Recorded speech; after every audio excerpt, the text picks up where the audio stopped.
This content may not be suitable for all audiences. Listener discretion advised. My brother had a cell phone, so he immediately called the police. While it was ringing, we heard a loud bang at the door. Someone was brute forcing it. I saw his face pressed up against the glass window, still watching me. But now his eyes were furious. He had been wearing a long black coat with the hood up despite it being the middle of July. Had a terrible smirk on his face. From Disturbed Media, join your host Chad for true tales of horror, bizarre happenings, and unexplainable events. This is Disturbed.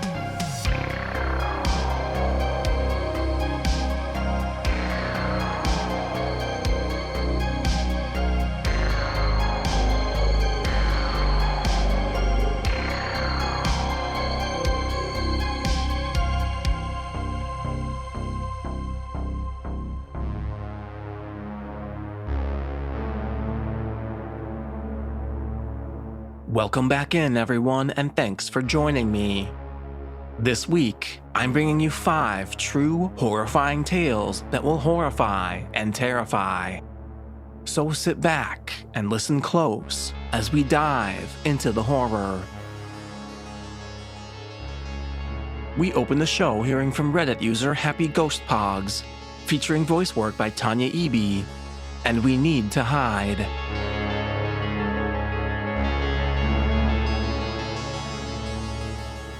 So about 12 years ago, I was 9 years old, and I was home alone with my 12-year-old brother. We were supposed to go to my aunt's house to have lunch and wait for my mother there. We always did that because we were too young to stay home alone, according to my mom. When we got up at 10:30 a.m., I took a shower, then my brother. After that, we were both in the bathroom brushing our teeth and finishing up when we heard someone knocking on our door.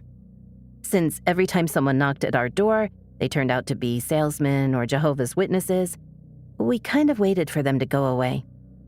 After a couple of minutes, I went to see if they were still outside through the window, and no one was there. What a relief. We continued getting ready when we saw a shadow go by through the bathroom window, which was kind of like a small square made with that kind of glass that makes everything behind it really blurry. We waited and saw in case it was just a bird flying by, when a hand hit it, clear as day. We got scared. We didn't know what to do. My brother had a cell phone, so he immediately called the police. While it was ringing, we heard a loud bang at the door. Someone was brute forcing it. I don't know if they were kicking it or ramming it, but it was one of the most frightening things I've ever heard. My brother told me to lock the bathroom door, so I did. It took 5 bangs so the perpetrator could finally bash open the door. Then the police answered. I remember the exact thing my brother said. He was whispering. His voice could barely be heard. "Hello, there is someone in our house. I think they are stealing." Then a pause. "We are at our address." Another pause. "I'm with my sibling locked in our bathroom. Please hurry." Well, all that, I was sitting against the wall, hugging my knees. It was one of the most nerve-wracking experiences ever. I could hear the man going through all of our stuff, emptying stands, going up and down the stairs, opening cabinets. He even broke a few cups and plates. Then I heard the sound my cell phone does when it turns off, and I remembered leaving it on the kitchen table. I felt so stupid for leaving it there. Things continued for a couple of minutes when we heard him trying to open the door to the bathroom. My brother got a hold of a big metal rod we had lying around there. He started kicking the door. "Who is there?" the man screamed. We said nothing. Another kick, then another. I felt I was about to have an anxiety attack. My chest started to ache. I had chills and was really hot. I tried to remain calm, but it was just too much. After that, he stopped. We heard the door opening, and then silence. We waited for almost 10 minutes before going out of the bathroom. The living was a total mess, lots of papers and books on the floor. The cabinets were open, cups and plates on the floor. In our mother's bedroom, the nightstand and the closet were open, and everything inside them was all over the place. Upstairs in our room, it was the same thing. In about 5 minutes, the man was able to go through everything we had and left a total mess. After that, my brother called my mom and she ordered us to go to my aunt's ASAP, so we did. When we got there, I was a little more relaxed. My aunt was waiting for us with ice cream, probably because my mom told her everything and she wanted to calm us down a bit. We went back home at about 5 o'clock. My mom told her boss she had a home emergency, so she left early. She tidied up the house, cleaned up, and left everything the way it was before, so we could be relaxed. I really appreciate her effort, and my aunt's to calm us down and do everything so we didn't have to think about it. According to my mom, the police got home after she arrived, 4 hours after the incident. She explained everything, but because of lack of evidence, nothing could be done. The man was never caught. And honestly, I don't think they even tried to search for him. The next days, my mom was home with us. Now I tell the story as a funny anecdote. Luckily, no one was hurt, and he only took useless stuff. But at the time, I was really scared. To a 9-year-old, an experience like that can have serious repercussions. I'm lucky it never came to that, and I got over that after a couple of weeks.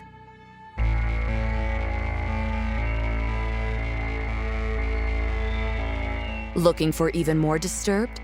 Join us on Patreon for ad-free listening, shout-outs, and Disturbing Calls bonus episodes at patreon.com/disturbedpodcast. Apple users can subscribe to Disturbed Media Premium directly in the Apple Podcasts app. Up next, we hear from Reddit user I Like Mr. Rogers, featuring voice work by Matt Bradford. And we jump timelines. The setting, the mid-1990s, on a rural road in South Mississippi. It was springtime, just a few months before we were to graduate high school and leave everything we ever knew behind. And my best friend's dad owned a used car dealership. The previous week, he had gotten a small, sporty Mazda convertible. His dad liked to give his new cars a week or so of running around to make sure he wasn't selling any lemons. So he gave us the keys and sent us off to give it a test drive around the rural backroads of the Pine Belt with heartfelt promises from both of us that we would be safe and definitely not speed or drive irresponsibly. A promise we kept to the next intersection before zooming out of sight. We'd been driving around for about an hour before coming to this one section of 2-lane highway that ran through a floodplain for a small muddy water creek. The road was on an embankment so it wouldn't flood every time it rained, so there were steep 15-foot high drop-offs on either side of the road. I mean, there's no pulling over to the side of the road if you were to break down on this section of roadway. The stretch we were on was straight, but had a small hill that crested at about the halfway mark of this half-mile or so of asphalt. We had been enjoying our freedom and broken promises to his dad, and this particular moment was no different. We quickly ran up to a car that was very likely going the speed limit. They were driving way too slow for us in that little Mazda. My friend and I looked at each other with a grin. He downshifted and gave it plenty of gas, eager to leave the slower car in our dust. As we crested a hill, a blur of metal appeared in our lane, barreling towards us at an alarming speed. I mean, we weren't even 100 feet from the other car coming straight at us. And I distinctly remember the driver in that car bracing himself, his eyes wide, knowing his options for avoiding a collision were 0 to none. My best friend and I yelled, "Oh shit," in unison as I squeezed my eyes shut, bracing for the inevitable collision. There was no way we could have missed that car. I saw the driver's eyes. I mean, he was so close. Impact was inevitable, except the sickening explosion of metal crunching against metal at high speed never came. I opened my eyes and looked to my left. I saw my friend's arm nonchalantly resting on the door, his mouth open as he sang along to the Gin Blossoms' Follow You Down. It was a beautiful day. The roof was down, the radio blaring, not a car in sight, not even the one we attempted to pass. I blinked a few times, looked around to make sure I was believing what I was seeing. Not wanting to hear my friend gloat about how awesome of a driver he is, I didn't ask him how he avoided the other car. He didn't even seem fazed about it. Look, I'm a skeptical man, but that incident was one of the 2 things in my life I simply cannot explain. In our 30s, when we happened to find ourselves in the same town one evening, we met up for beers. Between asking about our careers and family, I brought up the incident again. Yeah, remember that time your dad gave us the Mazda to drive around? And we almost hit that car? He thought about it for a second, and I saw the blood drain from his face. "Holy shit," he said. "I remember that. What the hell happened? I told him I didn't know, but I had hoped that he would have filled in the blanks. I felt an ice-cold chill race up my spine. Well, this past year, he brought his family to my town for a vacation. They came to my house for dinner, and I wanted to tell our wives this story and have him tell his side of it all. This time, my friend seemed to have no recollection of it, as if his mind had completely been erased of the experience. Even when I reminded him of our previous conversation about it, he looked at me with a blank stare, as if he never heard this story before. And so, the mystery of that near accident on the back roads of Mississippi remains unsolved. A strange and inexplicable memory that haunts me to this day. A mystery that seems to get stranger as the years go on.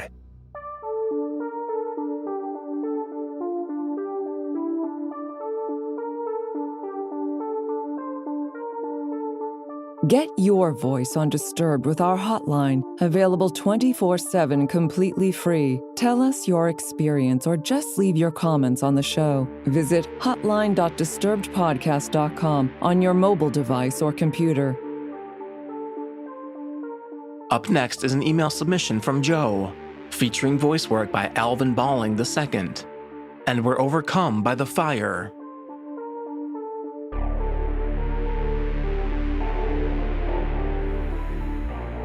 Seal Beach is a small beachside community in Orange County, California. In the Old Town area, everybody knows everybody. And since I grew up here, I'm even tighter with neighbors than most. Homes are fairly close together, so close that sometimes we could say hello to our neighbor through our window. It can be too much, but it worked for us at the time. We are now by a lake in Washington State and rarely see neighbors. On October 8, 2011, my wife and I would normally be sleeping in on this Saturday morning. However, today would be very different. My wife Samantha and I worked from home. Samantha on her recipes and cookbooks, and me as a stay-at-home, as much as possible, restaurateur. On this Saturday morning, October 8, 2011, I was dreaming about Samantha saying, "Do you smell smoke? I think there's a fire." Unfortunately, it was no dream. Shortly before 8 a.m., Samantha woke me up asking if I smelled smoke. Nope, my allergies were keeping that smoke smell from me. So I found the energy to get out of bed equipped with nothing but my birthday suit. I made it to the kitchen where a window looks out to the next street and Joni's apartment. I didn't spot Joni, but I did spot smoke and flames coming from her windows. I grabbed a pair of shorts and a fire extinguisher we had in our kitchen. My wife does a lot of cooking for her blog, so I had a fire extinguisher on the ready. I headed barefoot and shirtless down the stairs across the alley to Joni's, up her stairs yelling, "Joni!" Joni's door was closed. I don't even remember trying to turn the doorknob. Somehow I found the strength to knock open the door. I could have sworn I heard somebody yelling, "Help!" Joni's 2-bedroom apartment was filled with smoke. I started crawling, feeling chairs, couches, the floor for bodies, and yelling for Joni. I crawled through the living room, kitchen, main bedroom, bathroom, and finally the guest room and office, and spotted the office wall on fire. I raised the fire extinguisher and put out the flames. Feeling like nobody was now in danger, I remember saying to myself, I think I may want to catch my breath. I remember standing and walking toward the door. I took a deep breath of fresh air at the front door, and that's the last I remember until I heard people yelling, "Man down! Man down!" My first thought was, please, God, no. I checked every fucking room. Who is the man down? Turns out, I was the man down. I was taken to an ambulance, and I could swear I still heard somebody yelling for help. I refused the ride to the hospital, and my wife took me instead, just as soon as she calmed down enough to tell me, "I thought you were dead. If you ever do that again, I'll kill you myself." At the hospital, I was treated for smoke and chemical inhalation from the fire extinguisher powder, and a torn-up shoulder from hitting the ground after I passed out at the front door. Turns out, Joni was reading the morning paper with her magnifying glass prior to church. She set down the magnifying glass and set off to the 8 a.m. service at the church up the street. The sun came through the window, hit the magnifying glass, and started the newspaper on fire. Until we moved, Joni would send flowers every October 8th. 4 days later, Wednesday, October 12th, a mass shooting happened, 2 blocks away from the location of the fire. Wounded and frightened people could be heard yelling, "Help," by people in the area. I never heard those yells for help. However, every year between October 8th and 12th, I dream of people yelling for help.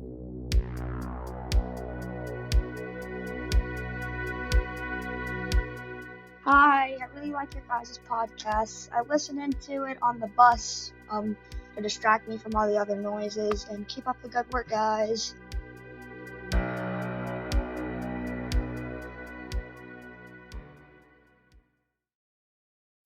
You're listening to Disturbed.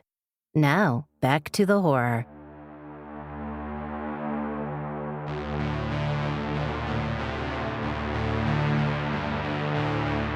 Next up, we check in with Reddit user Paranoid Bump, featuring voice work by Nikolle Doolin. And we have an eerie feeling about our surroundings.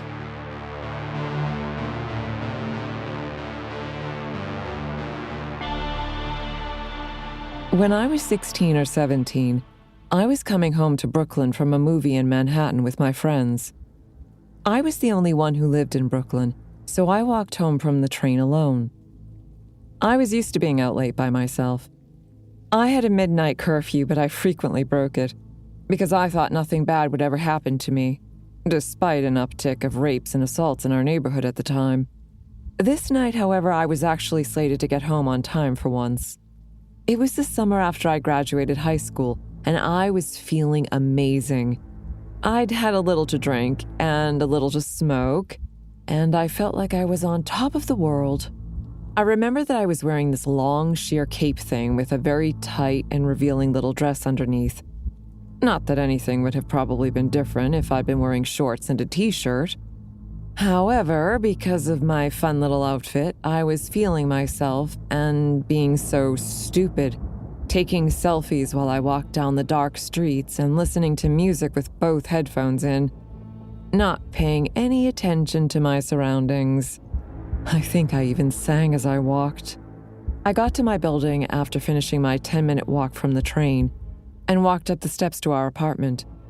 We lived in a brownstone with apartments in it, and ours was on the 3rd floor. We had a gate at the bottom of the steps separating us from the sidewalk. I pulled out my headphones and began to fumble with my keys at the top of the steps. Just as I had found the correct key, still humming to myself and thinking about my great night, I heard the latch on the gate clank as if it were being opened. I turned around and I saw a man standing at the gate, staring up at me. He was young, probably early 20s, wearing a gray hoodie with a hood up, covering part of his face, but I could see his eyes. And immediately I knew something was off because of how blank yet nervous his expression was. One hand was on the handle of the gate, as if he were about to open it completely, but stopped once I turned around. Somehow my fight or flight instinct didn't kick in yet. It was probably the alcohol. I cautiously called down, "Can I help you?" And he didn't respond. I looked him over more closely and realized then that his other hand, the one not on the gate, was moving, fast, low, near his waist.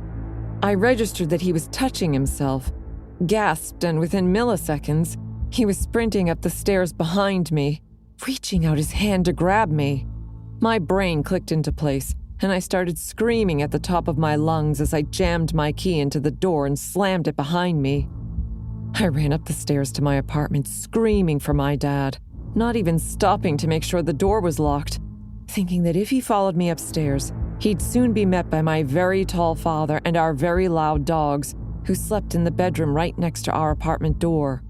As I looked over my shoulder while tearing my way upstairs, I saw his face pressed up against the glass window, still watching me.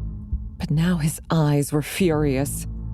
I ran into our apartment, still screaming to my parents to call the police. My dad went downstairs and looked around, but he was gone.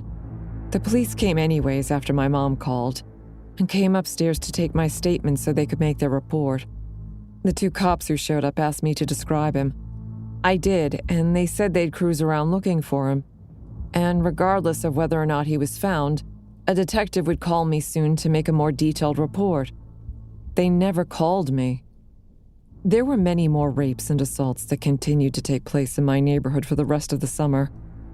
I shudder every time I think about what would have happened if I hadn't taken out my headphones before I began unlocking my door.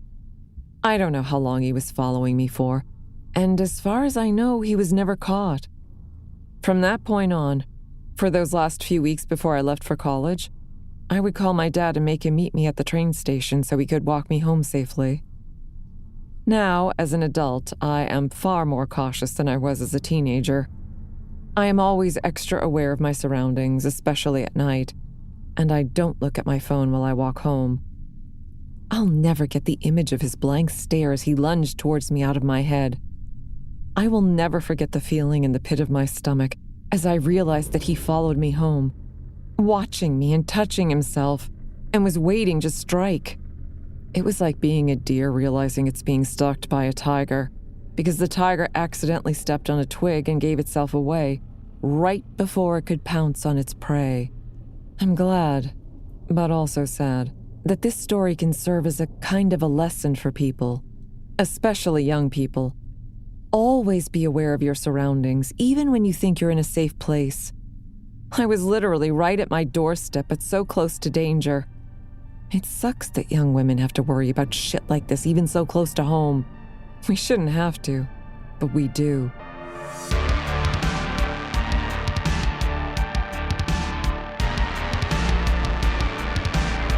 Are you loving the show? Let us know with a positive rating and review. In return, we'll help you hide the body. And finally, we close out the show hearing from Reddit user Flowers for Boys, featuring voice work by John Patneaude. And we see the hooded figure.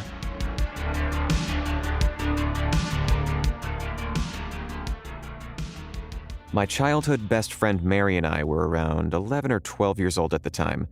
Mary's family had their own campsite on a provincial park about 2 hours from our hometown, and would spend the entire summer each year living in their camper out there. This particular summer, I was able to go and stay with them for a week, and we were excited to spend our time adventuring around the forest. On the last night that I was there, we decided we wanted to hurry down to the ice cream shop by the lake before it closed. It was early evening at this point, still pretty bright out, but beginning to lose light. The path we took was down a short slope right next to the main road with maybe 10 feet of thick brush and trees in between. On the other side was the forest, with more tall, thick brush. So we were walking along, not seeing a single other person on the path in front or behind us. We hear a sudden rustling and snapping of branches similar to the sound of maybe a deer moving through the woods. I wouldn't have thought anything of it, but then the sound of running footsteps follows. Mary glances back and suddenly grabs my arm, urging me under her breath not to look back. At the same time, the running stops. I don't know why I didn't ignore her and get a look myself. I guess I could sense the very real fear in her voice and chose to listen. We both start to panic, getting that feeling like when you're running up the stairs after turning the basement light off. We pick up speed as much as we can without breaking into a sprint, knowing the ice cream shop is only about a minute walk away at this point. The path soon breaks and we're in the parking lot. Suddenly, Mary steers me hard to the left, heading towards the lake and the boat rental instead of continuing straight to the ice cream shop. And I go along with it silently, understanding ice cream is no longer an interest right now. Mary is clearly panicking at this point. We're both looking around, but it seems whatever scared her is nowhere in sight at this point. Mary walks up to the boat rental and gets us a kayak, and we climb in and begin to paddle out to the middle of the lake. As we paddle, she tells me that there was a man behind us, and that the man had stopped running at us very abruptly upon making eye contact with her. He had been wearing a long black coat with the hood up despite it being the middle of July, had a terrible smirk on his face, and she swore that as he stopped running, she saw him put something shiny away in his coat. He appeared to have just emerged out of the bushes after we walked past, given the sounds we heard right before he came running onto the path. We reach the center of the lake and stop paddling. I pull out my Nokia brick phone that my parents had, thank God, given me just in case. I hand it to Mary and tell her to call my parents to come pick us up. As the phone rings, I see her look out past me to the shore and go pale, lifting a hand to point to what she's seeing. I turn, and there is the man, stalking his way around the path that circled the edge of the lake, staring out at us. We sat in the middle of the lake and watched him do 2 full laps, never looking away from us, before finally disappearing. It took a few tries to get a hold of her family. We were freaking out so bad the whole time as the sun got lower and lower. We did manage to have someone come with the truck, but by the time we reached the shore, it was pretty dark outside. I don't know what we would have done if we hadn't been able to call for a ride. Looking back, I don't know why we didn't just go up to the ice cream shop, inform an adult there, and ask her parents to come and get us then, but it worked out. We got back safe. And we thankfully never saw the man again.